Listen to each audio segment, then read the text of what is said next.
tired of hitting poor shots and shooting high scores? Wouldn't it be nice to make solid, consistent contact more often? Hit more fairways off the tee and more greens with your approach shots. Lower your 3 putts per round and shoot lower scores consistently. Lessons with Bernard Sheridan at Impact Zone Golf at Tiburon Golf Club in Naples is the fastest way to lower your scores and start making the game fun again. Call 239-236-5536 and schedule your lesson today. Remember, if you improve your impact, you improve your game. It's that simple. Welcome to Breaking Par with Bernard Sheridan, the golf podcast that interviews the best and brightest minds in the golf industry. Now, here's your host, Bernard Sheridan. Jeff, thanks for joining us today on Breaking Par. Hey, Bernie, thanks for having me on. I sure enjoy doing it. So, just to give a little bit of history here to our listeners. So we taped a show about 3 weeks ago. Unfortunately, the show was lost in a update on my computer, and now here we are again. But what I had enjoyed about this whole thing, even though it was kind of not supposed to happen, was that I'm getting to know you better, and I'm enjoying that, and we're having some pretty good conversations here just in between. Yeah, that's great. You know, as I sit here and I think about the times that I get to talk to my fellow golf professionals, we learn a lot about each other, and then we also learn that we're doing a lot of the very same things that are being successful, and it's very it makes you more confident to know that you're not having success because you're lucky. You're having success because you're doing something that is being proven throughout lots of really good teachers throughout the country.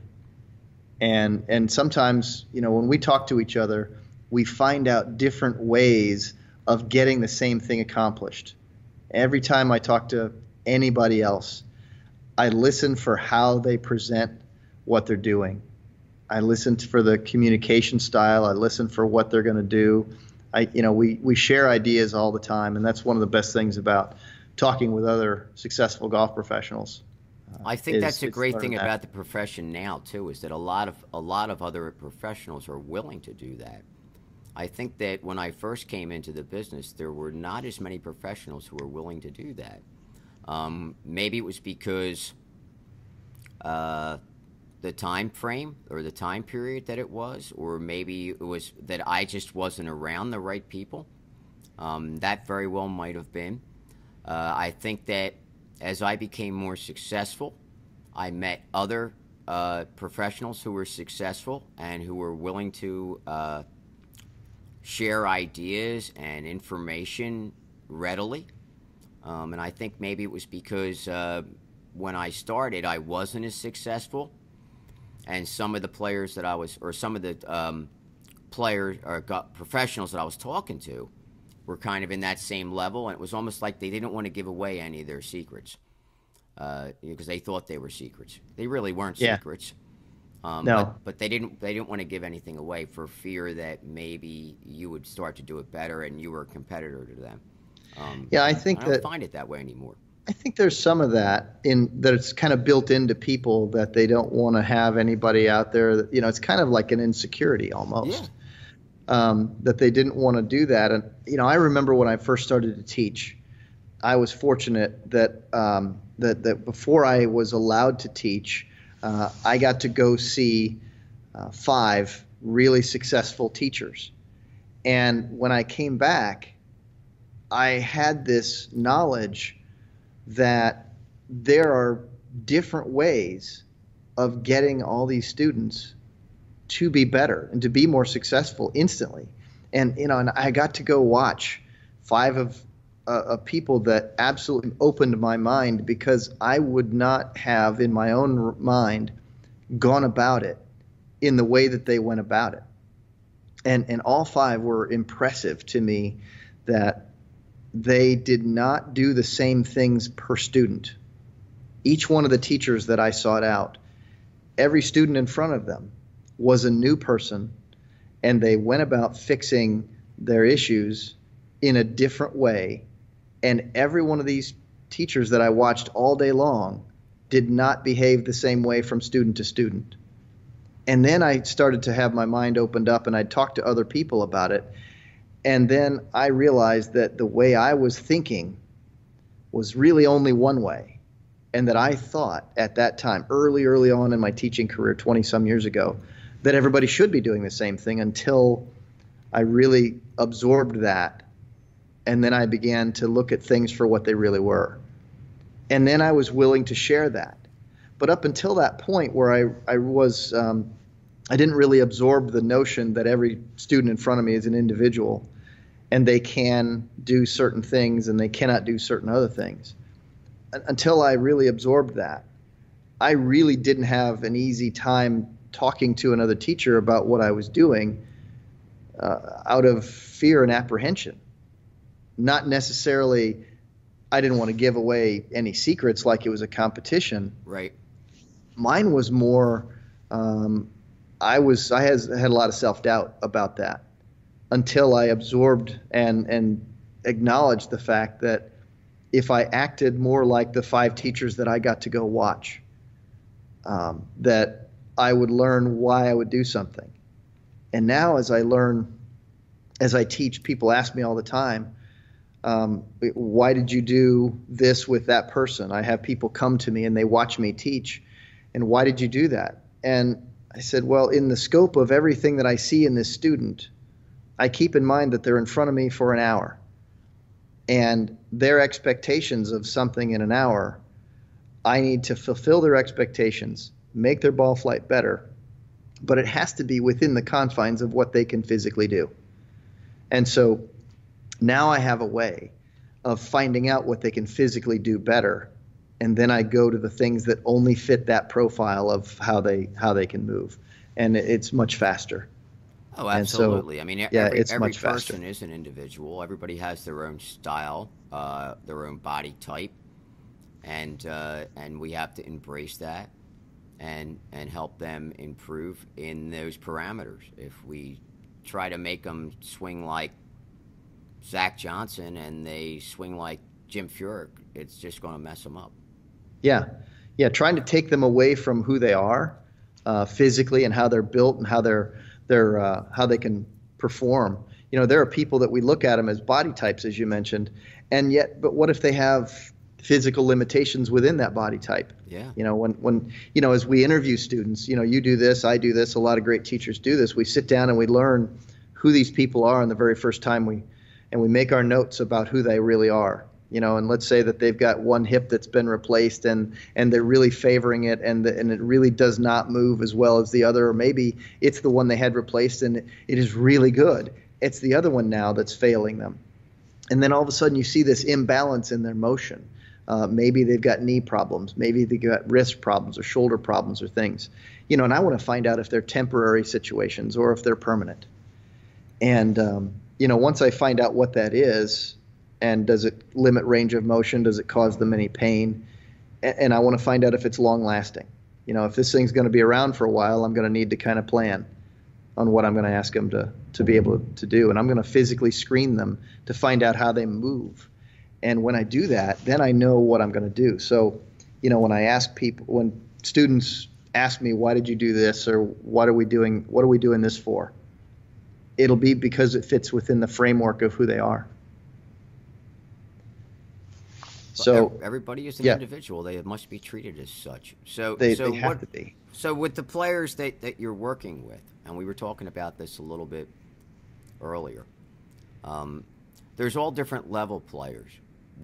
And we were discussing this. What is the majority of the players that you're working with right now? And what are some of the things that you're doing with them? Yeah, I think about 60% of the people that I work with are recreational players. From the never ever played before people, the beginners, and they're going through the basic golf 101 things to do, all the way to the low handicap recreational. This is what I want to do. I want to be as good as I can, but yet this is not my job. But yet I still want to compete. That's about 60% of the business that I have. And, I look at these things as, what do I do with them? Well, there's the introduction to the game and the fun part. There's the part that is, I'm talking about how they're going to get a club on the ball and get their ball to move the best.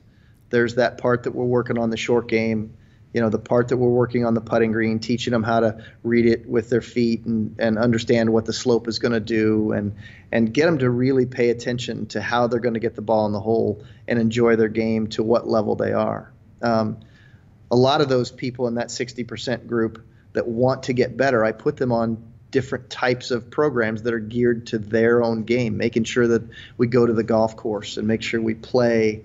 And I watch how they maneuver themselves around the golf course and see how I can make them play a little bit better by playing a little bit smarter, and where can they hit their shots and, match up what they're good with to what that hole requires them to do, so they can avoid the big mistakes. But there's that 40% of my business that's really competitive players, people that are in this not as a game, not as their recreation, but they're in this as a sport, and they're in this as a competition. So we're looking at from the junior high player who's trying to make the high school team, to the high school team players who are trying to get to the number one spot on their team and trying to earn their way onto a college team. And then even more of the players that I have there, I've got a lot of college players who are trying to compete and to travel and to be as good as they can. And some of them think, that they're going to turn professional. And they're, that's a different level of coaching. That's a whole little different level of what's going on, because many of the college kids have enough distance and enough good contact, but they might not have enough control over their golf ball, and they might not have yet still enough control over themselves to be disciplined about how they play the game. And they still don't work hard enough on their short game. Even those level of players, they got to be pretty darn good, but on any given day, they're able to shoot in the 60s, and then the next day it's in the high 70s. And we all know that all of us as humans are different and have different days one day to the next, but the guys who make it are pretty consistent, and they're 72 is a high day to them. So they're absolutely. They're the guys who really make it. They're in that 65 to 72 tight frame, and they get rid of the 78s and the 80s. That's where you try to work with those tournament players to really shave the strokes that cause them, to get the above par day. And those are the things you try to work with. And it's a different kind of coaching. It's a different kind of preparation for what you do. And most of that stuff, there's very, very little in terms of changing golf swings at that point, because most of them are fairly established and have a really good, solid move that can move a ball. But it's really more refinement of flight, and then teaching them to play a little bit smarter and have a lot better short game. Yeah, do you work a lot more on short game and around the green with those better players than you do with the higher handicap players? I try to work with the high handicap players around the short game, but a lot of reasons that they're the social game players. They all, like this, Bernie, and every golf professional that's listening to this knows the same thing. They want to be able to get to the short game a lot better. That's the thing that makes them happier. They want to be able to strike the ball well. They want to hit a driver really well, and they want to put themselves near the green, but they don't want to make the short game their focus. Even though you and I both know that that's the way to score lower and to make them into better players as fast as you can, that doesn't mean that that's what the student that's in it for the entertainment value, it's their game. They don't want to work that hard on their short game. So I spend more time as a percentage with the tournament players, the serious players that, like I said, from the junior high kids to the high school kids to the college kids to the ones that are playing in statewide USGA tournaments and all those kind of things that are out there. The ones who are serious about their game, we spend an inordinate amount of time on their short game and getting them dialed in. And so they score better, because that's the purpose, is to play better when it matters. And so we all know, if you can drive it straight and you can hit it reasonably far enough, and you can keep it out of trouble, you have a chance to hit the greens, and then it's all about chipping and putting and managing your mind. So when you do that, do you make like a point system for them when they're doing that type of stuff, or to maybe put a little bit more pressure on them, or do you just have them practice on different type shots or different situations? Well, it depends. It really does. There are those tournament players that they don't really respond to challenges and games nearly as well as they respond to a percentage of improvement. So, if I can have them hit, 5 shots to 10 shots with a certain club from a certain spot, and I can have them practice these types of things and how many up and downs and we can do, and we can test them and say, okay, this first round you were only 60% in getting it up and down from this distance or from this location. And, you change shots around enough and you give them different clubs and you teach them different shots to do, and then you can find out that they got it closer. Then they'll all of a sudden open their mind and they get better because they're looking at it as a percentage of up and downs that got more successful. And so some of them respond to a points type of thing, and some of them respond to, yes, I really did get better, and here's my mathematical proof. Right. And a lot of that will go to the golf course in different situations, and I'll give them up and down situations on the golf course. And just, I'll give them 10 because, 10's easy math on a percentage of up and downs. I can do, I'm not a math genius, and I don't think I need to be one to be a great golf instructor. I need to know, hey, look, if I give you 10 shots and you're getting 8 of them up and down and on a regular basis, I know that we're pretty darn good. So, we're going about that, and I do it in the practice sessions, but a lot of times we take it right to the golf course because I know that from my own tournament playing experience that there's a big difference in my short game when I'm on the golf course getting it up and down than when I am at the practice green getting it up and down. There's a mentality that's different. And to know that I'm getting it up and down while I'm on the golf course, even though I'm in a practice mode, there's still something very positive there in your brain that says I'm on a golf course and I got it up and down eight times out of 10. I know that when I'm on the golf course too, my body almost feels different when I'm doing short game stuff. I mean, I have a completely different feel than when I'm on the practicing in the short game area. It's just I get more focused for some reason. I'm not sure why that is. Maybe because it means more. Maybe that may be, and sometimes we try to create a situation as if we try to create a pressure situation in the mind in practice to somehow level out the difference between the pressure you might put on yourself in a tournament versus the pressure you put on yourself in practice. And I think that the separation between in how I'm going about it with some on the practice area and some on the golf course practice, I think that steps it up a notch and makes it a bit more, let's say, valuable practice, more realistic to the tournament situation. I try not to let people get put this high level of importance on the tournament and only this level of importance on the practice because there's that big gap in between. So I'm trying to keep the practice a little bit more like a tournament, and then we're trying to talk them so that the tournament seems more like the practice, and then it seems like you can level out their emotional stability there and give them some of that so they can have the tournaments not feel like it's such a big deal because they don't play enough tournament golf. And then all of a sudden they think it's like the weighted final at the end of the year, so to speak, in your high school or your college, where it seems like everything's cruising along real easy in practice time. And then all of a sudden here comes the big test, right? Yeah. And I think that just setting yourself up psychologically for that is part of failure. So I try to create practice to be a little bit more important for those people, and then try to find a way to decrease the value of the tournament. And how we do that is by having them play more tournaments and make them feel like this is just another round of golf that they're trying to do well in. Sure. So I'm sure that there's some better ways of going about that. but I've found this to be pretty successful with the students I've been working with. Yeah. So let's step off that path for a little bit and talk more about some of the other things that are going on in your life, and in your career. And so you have a podcast yourself. Tell us a little bit about that.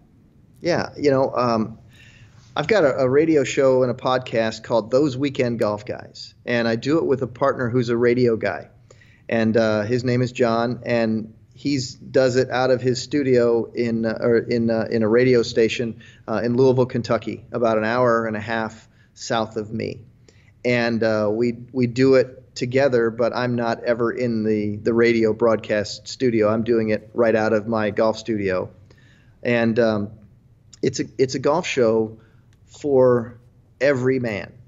We don't talk about the PGA Tour or the LPGA Tour. That's not our focus of our show. We're not trying to be overly serious about anything. We know that golf is a game to most of the people who ever play it. And we want to keep our show as fun and lighthearted, and we will laugh every show. And it is basically two guys sitting around at the 19th hole acting like we're having some drinks and relaxing and having fun. But at the same time, there's instruction on the show where John will ask a lot of different things, and we'll have people call in, and we'll find out what are we doing, and we'll talk about how do you hit a shot in this situation. And we'll talk about different things about instruction, and I will give instruction on that. And then I've even created a website called $5golfclub.com, and what I'm doing is I'm putting together some instructional videos, and mostly it's situation videos. And how do we play this shot? What are we faced with here? And people join that website, and they get to watch those videos. And I try to keep them about 5 minutes long a piece, because otherwise people are going to get tired of my voice. They lose interest. Yeah, I know. They do. And so I've got that going, and that's a neat thing because, every day, I'm teaching golf, and I find that to speaking to a camera that I know I'm going to get this to an awful lot of people. So I'm trying to leave the how to swing a club instruction part out of that, because I know that everybody's different, and I'm not sure who's going to be watching that video. And just because I've said, hey, this needs to happen, might take that somebody who might be a halfway good player, and they might see that information, and that information might not be good for them in how their golf swing works. So I try to stay away from the how to swing a club in those videos, because I just don't want to mess anybody up for who they are and what they do, because if I give information X and they might be person Y, that's not going to be a fit for them, and then all of a sudden I've not helped them. So I try to keep those videos situational. And the radio show is a weekly thing. We do it on Saturdays and Sundays. Sunday's a live show, and Saturday's a recorded show. And mainly because I didn't want to give up an hour on a Saturday. That's prime time, and I didn't want to do that all year. Sure, so well, of course. We pick a different time of the day of the week to record that. But our Sunday show is a live show, and that's always fun because we get live calls. And John goes out and broadcasts from different venues, and that's a real neat thing. And except in the wintertime, he sticks to the studio in the winter. So yeah, well, of course. So what do you think? If you were going to pick a question that you get more than any other, what is that? Well, I think most of the questions that I get, because of how we structure the show, most of the questions that we get are how to hit a certain shot. Because if we didn't structure the show in terms of talking about how are we playing the game, most of the questions I would get was how to stop a slice. That would be the most frequent question I would get. But we're trying to structure the show in our conversations and asking people to come in. Hey, if there's something that you're struggling with, call me, let me know, send it to our Facebook page, something like that. And so I'm getting more questions that are that are coming out of the audience all over the world, that they're asking me how to hit a certain shot in a certain situation, and then I try to describe it on the air. And then I'll also make one of those things for the videos for the $5 Golf Club, which is fun. Nice. We like that. And on other stuff, I've got kids that play tournament golf. I've got 3 children. I've got my oldest daughter is a junior at Loyola University in Chicago, and she's on scholarship on the women's golf team.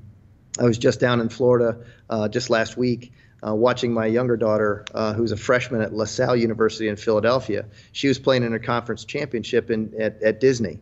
And so I got to go down there, and I even spent an extra day. I went down to South Florida, and I drove down to see Mike Adams at the Medalist, and then came back up and watched my daughter play in her conference championship. And then I've got a son who's a sophomore in high school, and he's a good player, probably better than the 2 girls are. And he's playing high school golf, and he would also like to play golf in college. So, it's interesting. So the time that I spend, Bernie, away from teaching golf is watching my children play. I know that my daughter Caroline, she's a junior now. It's almost at the end of her season. She's got 1 more year of college golf in her, and then she's going off to grad school. So I know that I'm gonna try to watch as many of those as I can, just because I know that there's going to be, there's only going to be 10 of them, I think, that I'll get the chance to see her compete again, because I think that she'll hang it up competitively after that. I know her well enough that she won't stop playing golf because she loves it. But I think that she'll stop competing. I think life will get a hold of her and say, hey, this is pretty much it. Right. Which is what a lot of college players do, as we were talking about earlier before we came on the air. Yeah. Is that there's not that many who are going to try to go now and become a professional. There are a few, but that's a really high level to go for, and it's not that easy. And it takes a lot of commitment, and it also takes a lot of backing, because it costs money to enter events and to travel around and to do all those things. It does, and a lot of the mini tour players are out there, and they're all scrambling, and this is something that's gone on for an awful long time. That it's a big financial commitment, and they have to find some sort of backing to make that happen, and that's a tough thing to do in the world that we live in, where it's a people say, well, why don't you just go, take your education and go get, a good stable life, but sometimes they have the dream, and they really want to chase it, and the only time that they know they'll ever be able to chase it is when their game is in tip-top shape and they haven't committed to different parts of life that create bills and trap them to a certain location, like a job and car payments and house and, spouse and children and all those things. Because once those things happen, they know that time in their life to choose to make the attempt to go for that dream of making it big in professional golf, they know that time is over. It's very difficult. difficult. Just like for amateur players too. I mean, it's very difficult for them to put a lot of time into their game because they have lives. Yeah. So if they can get away on the weekends and work on their game and come take a lesson and do things like that, they can get better. But it takes time because they don't have a lot of time to devote to it. They don't, and those are the people that we wind up still teaching, where they want to keep their game sharp, because they just can't come to grips with, I used to be this good, and now because of my life situation, I'm no longer that good. That's not acceptable to many. And they want to be able to maintain. And so that's where I work with an awful lot of them, and they're still competitive players in their weekly leagues or their men's club, or even in the state amateur events, because they want to go compete. And they know that the life has caught them, but they still want to hold on to the game that they have, because they put so much work into getting it to that level. And so those are still the people that I consider the tournament players, because they have the tournament player mindset. Whether they're still active or semi-active, they still have that same mindset. They're going to hit the ball well enough, and they're going to play smart around the golf course, but they still want to keep their skills sharp. So for those weekend guys, because you have that show, the Weekend Golf Guys. So yeah, those weekend golf guys. Yeah. So for those weekend guys that are out there, what are some tips that you would give them to work on on a regular basis to help them improve. And I know that everybody is an individual and they all have their own specific things, but I'm saying in general, I think that there are definitely things that I could say, spend more time on this if you really want to lower your scores a little bit. And what would your advice be to that? Well, a lot of those guys, and I say this on the air a lot, is that, even though that I can't see you, I know that if you continue to point your body where you want your swing to go, because your arms are going to flow from your body in that direction, that's going to be a big thing. Check your ball position so that it matches up with the bottom of the arc of your swing. You want to get the ball just behind that so you can take a few practice swings with the club that's in your hand, look at where that thing starts to brush the grass, put the ball just barely behind that, finish in balance. I like to see athletic swings that finish in balance. I try not to let people get the ball too far away from them so they're not reaching out too much. I want to make sure that they can stand over it athletically, let their arms hang down where they don't feel like they're reaching way out, becoming a human tripod. I say a lot of those things because I know that when a golfer is setting in an athletic position and they're pointed in the direction of their target and their swing goes in the direction of their target because of that, and the ball position is good, now all of a sudden we have to make sure that their hands are on there in a way that gets the club face square. Now, the difficulty there is when we're talking about that on the air. And as we say this on the air right now, we don't really know what the best grip for that student is. No. So it's difficult to try to describe one, whether you're saying, hey, look, let's take the lead hand and have the index finger knuckle closer to the top and the thumb closer to the backside. Okay, that's a general statement. And we could take another general statement, say, okay, take your trail hand and put the palm on the backside of the shaft and match it up and say, okay, we're going to work those because we know those are close. Nobody's really terribly far off of that, but everybody's going to vary a little bit within those parameters, where some are going to be a little bit under with the trail hand, some are going to be a little bit over with the trail hand. Okay.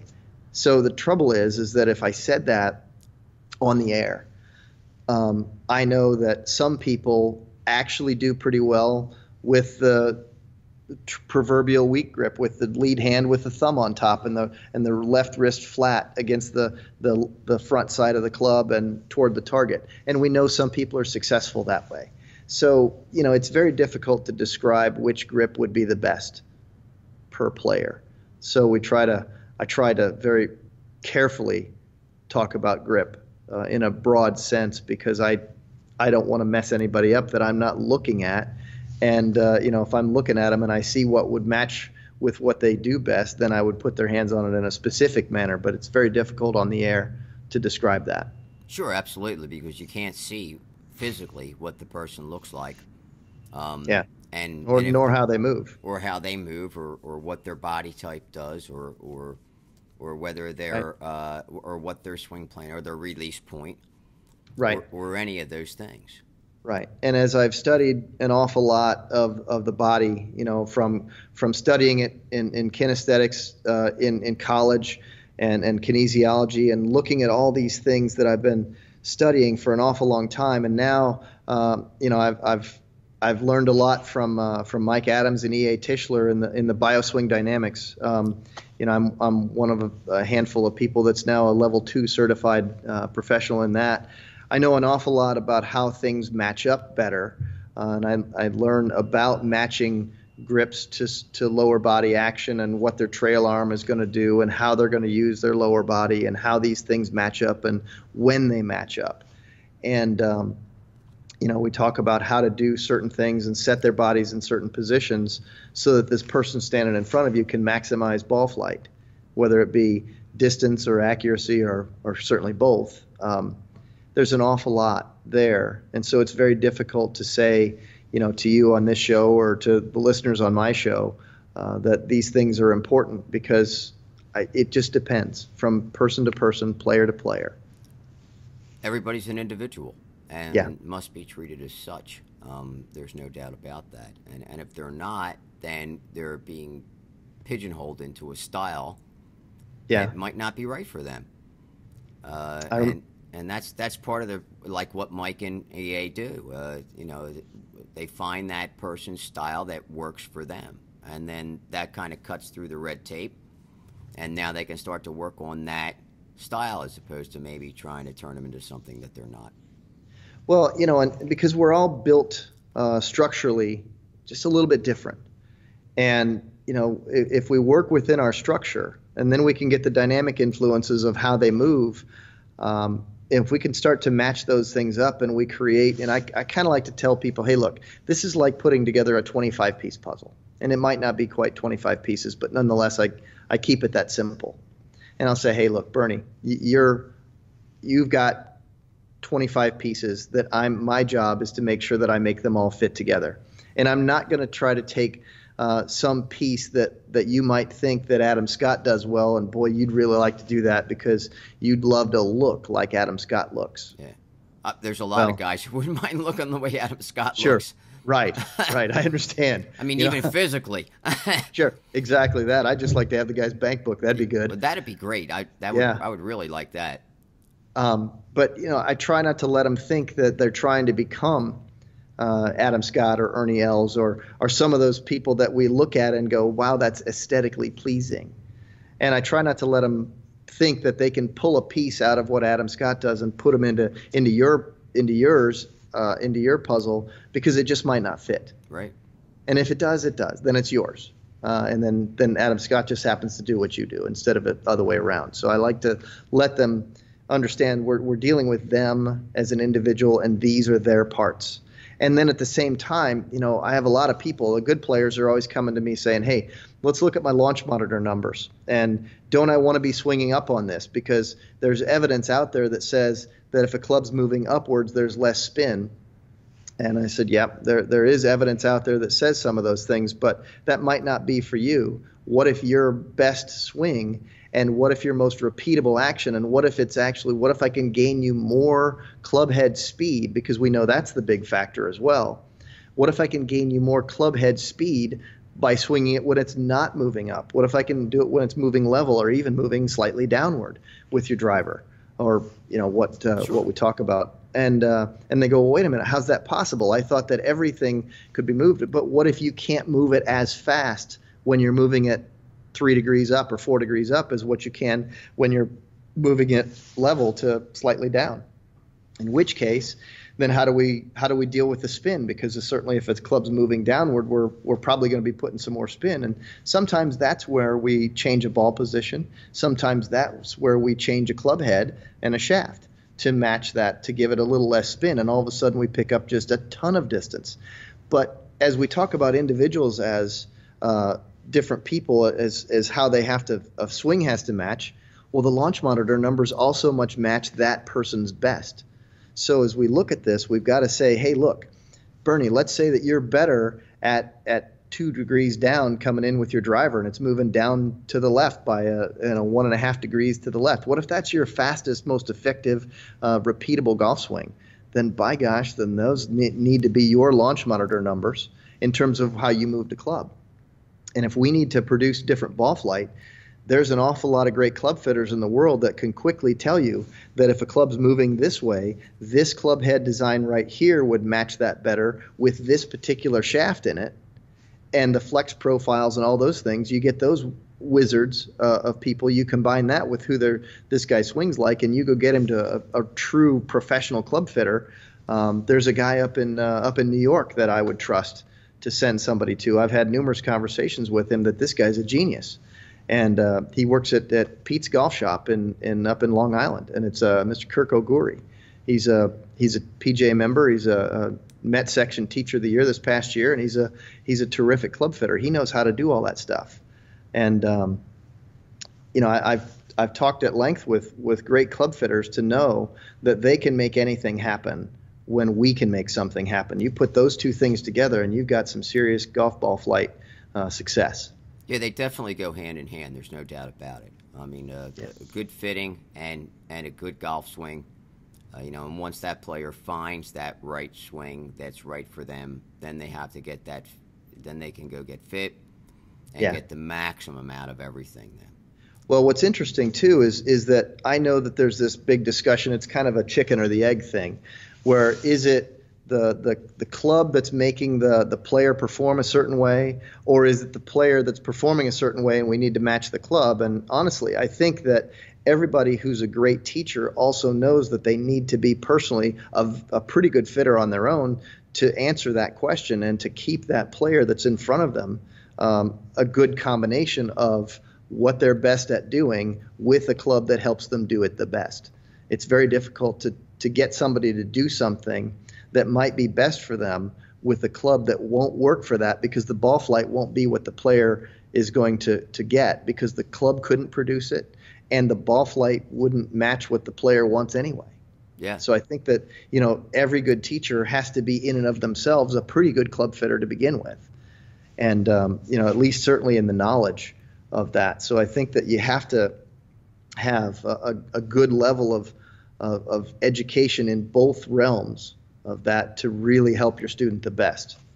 No, I totally agree. I know that when players come to us for the first time at Impact Zone, we always do a routine spec of their clubs so that we know exactly what they're playing. And then we'll go through a series of questions and we'll ask them about their clubs, and we'll ask them what their favorite club is, and we'll look at the frequency of those shafts and compare it to the frequency of the other shafts, and we'll see that why certain clubs they love and other clubs they don't.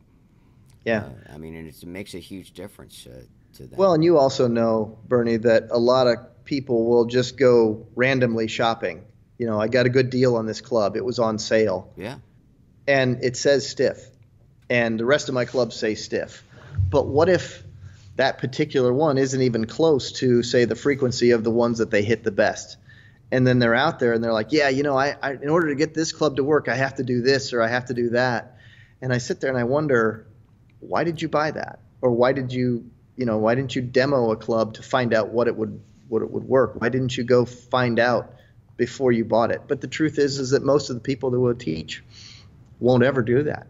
No. They'll just go out and, they've got a big box store that's either going out of business or they're just having a sale on a, some merchandise that's been around for a while, and they walked in on that day and they've got a red tag sticking on the head of that club going, wow, I can go get this. And next thing you know, they put it in their bag as if they think it's going to make them better. And 90% of the time, I would tell you that it might not help. It might be something that just doesn't fit. And a lot of times, too, that shaft that it says, whatever it says, it might not actually be that either. Right.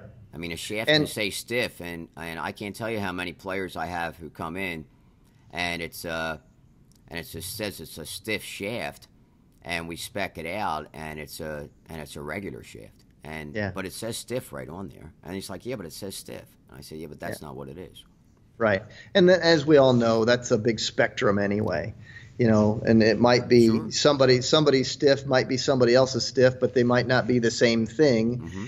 And you look at it and they might, certainly there's different gram weights of shafts, which means the flex profile is different. Sometimes they stiffen it up, and maybe that shaft has been cut a little bit on the tip or a little bit on the butt, and, it performs differently anyhow. Yeah. So there's too many variables in that. And that's why I think that, we need, as teachers, we need to be, pretty good club fitters at the same time, because we've got to be able to figure out what is it that's going to help our students the best, and whether it be the information about how they're going to strike the golf ball, or whether it be related to the equipment. I don't think you can really separate those two things very much at all. I think that there's such a tied intricacy to that, because when you try to help someone, you can only take them so far if they have equipment that's ill-suited for them. That's true. In what they're trying to do. And the hard part about that is, for me, I try to make a big point. I do not sell equipment. I'll recommend things and I'll recommend specifications, but I do not sell equipment of mine. I don't own any equipment. I'm not the golf shop. I do recommend equipment, and of course, naturally, I steer them toward where they can get it right here at Otter Creek. But the difficulty there is remaining credible I also don't sell any of the training aids that I might use.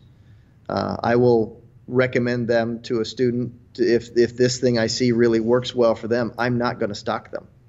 I'll just send them right to the website of where they can go buy them themselves. Right. Because I want to remain credible as the expert in my field in my student's mind, as opposed to that guy really knows what he's talking about, but he sold me this and that and the other thing, and I think he was doing it because he wanted an extra $50. Right. You wanted to make the sale and not because this is what I need. Sure. Right. And so, if I happen to use something with someone, and I'll tell them, hey, we're going to use this for a little while, but I think you ought to go get one of your own because I think this can really help you. Well, I just don't want to be the guy that has some in stock. I think you lose credibility. Sure. So if anybody wants to get in touch with you to do some work with you, what is the fastest and easiest way for them to do so? The easiest way is to send me a text to my cell phone, and I'll feel free to give that out if you don't mind. Sure. It's 812-344-4109, or they can get a hold of me via email at jmspga@pga.com, or they can go to my website at www.plainandsimplegolf.com, and that's plain as in PLANE. Okay. And that's the easiest ways to get a hold of me. And I do my best to respond within 24 hours. Sometimes a little more difficult than others. Yeah. But try that all the time. Great. Well, Jeff, once again, thanks again for being with us today. And we're going to have you on again. It's always a pleasure to have you. And maybe you can give me a call on your show, and maybe I'll make a little guest appearance. That would be fun. That'd be a lot of fun. I do get some of my friends to call into the show, and there's a couple rules that I tell you right away. I might as well say it now, Bernie. We're going to laugh and we're going to make fun of things because it is a fun show. So we're probably not going to sound very serious on my show. Well, that sounds like a good show then. we don't really take ourselves too seriously, and we hope that our guests don't take themselves too seriously either. That's good.